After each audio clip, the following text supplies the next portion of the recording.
Person గనక డిలీషియన్స్ అంటే second filter లో గనక పాజిటివ్ గా ఉన్నట్టయితే సూపర్. ఒకవేళ మీ మైండ్ లో గనక ఈ డిలీషియన్స్ లో మీరు నెగిటివ్ గా ఉన్నారు, నెగిటివ్ గా ఉన్నట్టయితే ఈ రోజు వరకు మీ లైఫ్ లో ఎంత పాజిటివ్ గా ఉందో దాన్ని మర్చిపోతూ ఉంటారు.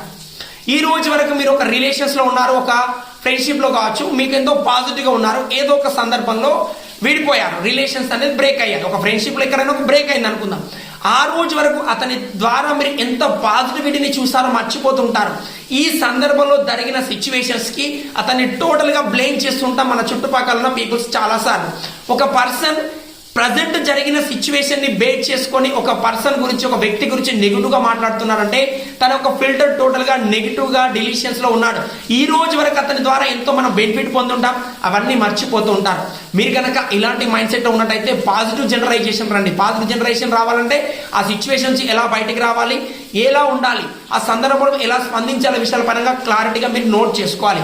ఒకవేళ మీరు ఇలాంటి నెగిటివ్ డిస్ట్రాక్షన్స్ ఉన్నట్టయితే మీ రిలేషన్స్ లో ప్రాబ్లం ఫేస్ చేస్తుంటారు, మీ బిజినెస్ లో ప్రాబ్లం ఫేస్ చేస్తుంటారు, మీ గ్రోత్ లో ప్రాబ్లం ఫేస్ చేస్తుంటారు.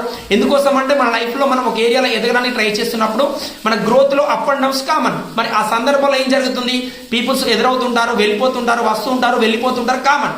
మరి ఈ జర్నీలో మీరు ఏ సందర్భంలో ఎలా రెస్పాండ్ అవ్వాలనేది మీ మైండ్ లో ఆ నెగిటివ్ ఫిల్టర్ కనుక ఎక్కువ రెస్పాండ్ అవుతూ మీరు ఆ ఒక పాజిటివిటీని డిలీట్ చేస్తూ వెళ్ళినట్టయితే ప్రతి ఏరియాలో మీరు స్ట్రగుల్ ఫేస్ చేస్తూనే ఉంటారు.